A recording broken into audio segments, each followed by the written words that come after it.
Federal Reserve System is a strange creature. It's easier to say what it is not than what it is. Most people think it's a government agency. It is not. Those who have studied it say, well, wait a minute, this is a private banking corporation. You almost get half credit for that, but it's not really a private corporation either. It's a hybrid. And to make it more complicated, we can say it is a cartel. This is the amazing thing. The Federal Reserve System is a banking cartel. It's no different than a banana cartel or an oil cartel or the sugar cartel. It just happens to be a banking cartel.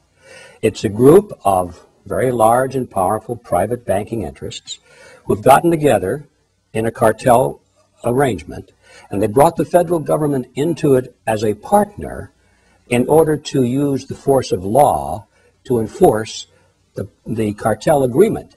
You see, with most cartels, if a member of the cartel wants to break out or violate the agreement, if they fixed prices, for example, and one of the members of the cartel wants to raise the prices contrary to the agreement, there's no way for them to discipline the member of the cartel and force him to stick with the agreements. But if you bring the government into the arrangement and convert the agreement into law, now all members are required by law to keep the agreement, or they go to jail. So this is why cartels always, throughout history, have always tried to form a partnership with the government, whatever government is in the locale where they operate.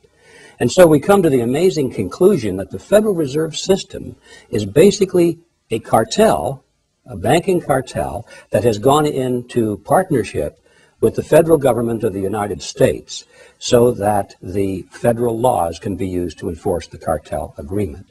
Now that's a real shock. It was to me because, you know, when I started in this process of research, I thought, like most people, that the Federal Reserve was an agency of the government and that it was formed to protect the people, to protect you and to protect me and to stabilize the economy and to make sure that we didn't have much inflation or unemployment or all these bad things.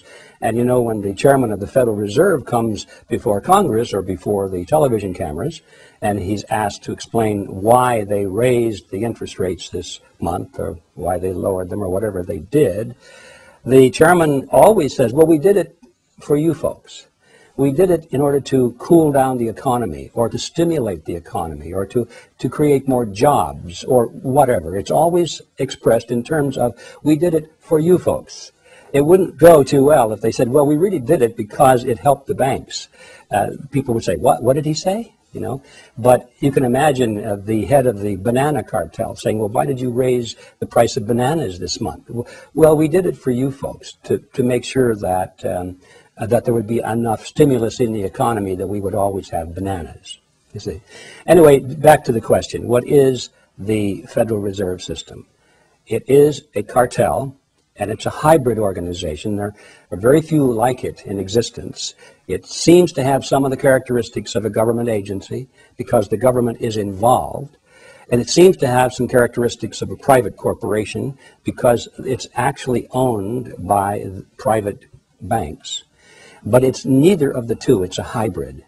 And when it comes to ownership, for example, the member banks actually own the Federal Reserve System, but those certificates of ownership do not carry the usual prerogatives of ownership. For example, the banks can't sell the shares.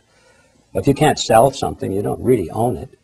And they can't even vote for their board of directors, you see. So what's this ownership business? It's merely a kind of a facade. It's a name. It's a word they give to it. Well, it's owned by the banks, but in reality, it is really a hybrid. It's a cartel that operates under the protection of the federal government, and the government has given it a monopoly, a virtual monopoly, to create the nation's money supply.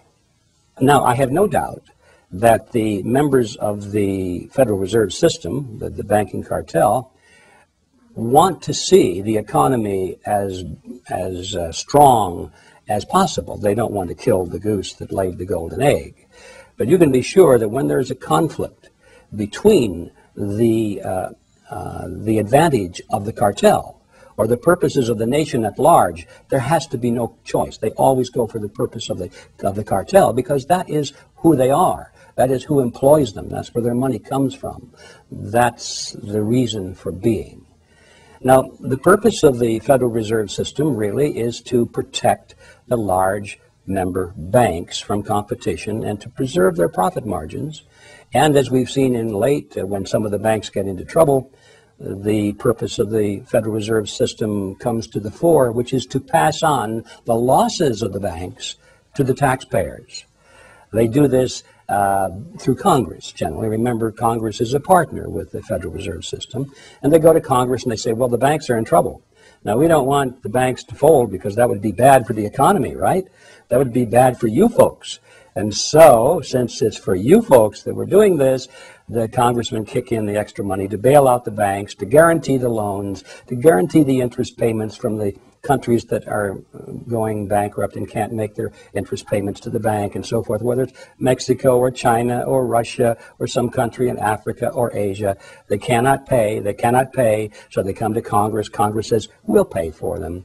And it seems like it's a humanitarian thing, when in reality, all they're doing is transferring tax dollars from you and from me to these countries so they can continue to make interest payments to the banks, so the banks don't have to write off these loans as bad loans. So that's another purpose of the Federal Reserve System, is to pass off the losses of the cartel members to the taxpayers. Most people don't realize that, but when you see how it has operated over the years, it's very clear.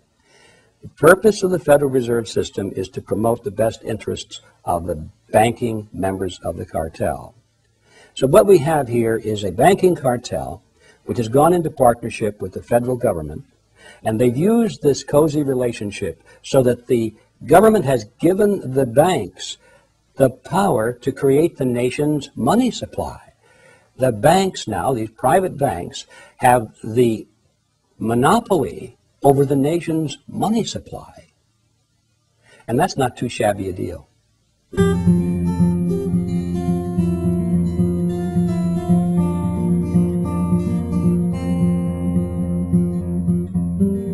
When I first became interested in the topic of the Federal Reserve System, I was aware that the Fed was formed not in Washington, D.C., not in the halls of Congress or some meeting room, but it was formed on a private island off the coast of Georgia called Jekyll Island.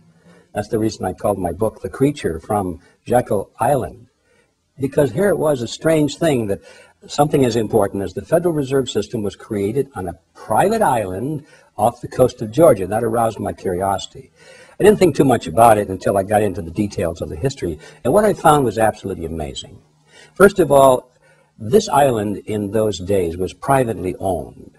It was a resort island. It was a club. They called the Jekyll Island Club. And its members were a relatively small group of billionaires from New York. People like J.P. Morgan and William Rockefeller and their business associates and their families. And they went there during the cold winter months because they wanted to get away from the ice and snow from New York.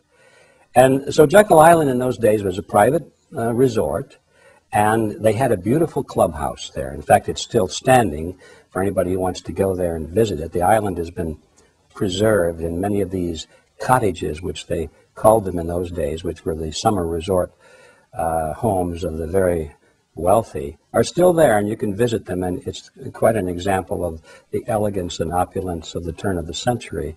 But the key feature is the clubhouse, and the clubhouse is where this meeting took place. And I thought, isn't that strange? And I got into it, and I discovered that not only did they go to this island for the meeting, but they went under conditions of great secrecy. I can assure you that very few wars of history have ever been plotted under conditions of greater secrecy than that.